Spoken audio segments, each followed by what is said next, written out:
আমরা গত সপ্তাহে আলোচনা করেছিলাম তওবা সম্পর্কে। তো একজন গুনাহগার বান্দা যখন আল্লাহর কাছে তওবা করে তখন আল্লাহ তাআলা সবচেয়ে বেশি খুশি হয়, সবচেয়ে বেশি খুশি হয়। তো নবী করিম সাল্লাল্লাহু আলাইহি সাল্লাম হাদিসের মধ্যে বলেছেন, কুল্লু বানি আদামা খাত্তাবুন, সমস্ত আদম সন্তান গুনাহগার। এমন কোনো মানুষ নাই যে গুনাহ করে না, কেউ কম কেউ বেশি গুনাহ অবশ্যই করে। কিন্তু গুনাহ করার পর যখন আল্লাহর কাছে তওবা করে তখন ওই বান্দা আল্লাহর কাছে সবচেয়ে দামি হয়ে যায়। সুবহানাল্লাহ। তা আসলে কথাটা বলার উদ্দেশ্য হলো, আমাদের সমাজ, আমাদের গ্রাম মহল্লার মধ্যে, আমাদের দেশে অনেক মানুষ আছে যারা গুনাহ করে। গুনাহ করতে করতে করতে করতে তারা এক পর্যায়ে এমন মনে করে যে আমি এত পরিমাণ গুনাহ করেছি, এত গুনাহ করেছি। কারণ নিজের গুনাহের খবর নিজে জানে আর আল্লাহ তাআলা জানে। তা আমি এত পরিমাণ গুনাহ করেছি যে এখন আমি আল্লাহর কাছে তওবা করলে মনে হয় আল্লাহ তাআলা আমার আর তওবা কবুল করবে না।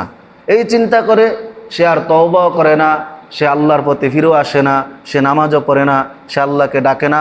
অর্থাৎ সে দুনিয়া থেকে, ইসলাম থেকে দূরে সরে যায়, এই কথা চিন্তা করে না। এটা সবচেয়ে বড় ভুল, এটা সবচেয়ে বড় ভুল। আল্লাহ তাআলা বলেছেন, তোমরা যদি পাহাড় পরিমাণ গুনাহ করো, জমিন থেকে আসমান পরিমাণও যদি গুনাহ করো, কিন্তু আমি মাওলার কাছে যদি তওবা করো, আমি মাওলার কাছে যদি সুন্দরভাবে তোমরা গুনাহের কথা স্মরণ করে ক্ষমা চাইতে পারো, তাহলে আমি আল্লাহ তাআলা 1 সেকেন্ডের ভিতরে তোমাদের সকল গুনাহগুলো ক্ষমা করে দিব। সুবহানাল্লাহ।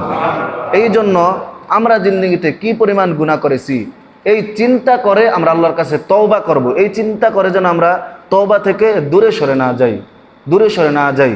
আল্লাহর এক বান্দা গুনাহের কথা, কবরের কথা চিন্তা করতে করতে সে সকল ইবাদত বন্দেগী ছেড়ে দিছে।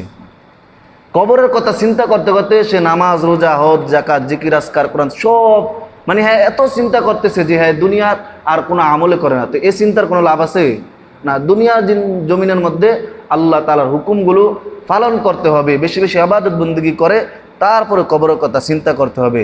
তেমনিভাবে গুনাহের কথা চিন্তা করে আমরা তওবা থেকে দূরে সরে যাব না, অথচ আমরা তওবা আরও বেশি বেশি করব, বেশি বেশি করব। আল্লাহ তাআলা তৌফিক দান করেন। সবাই আমিন বলেন।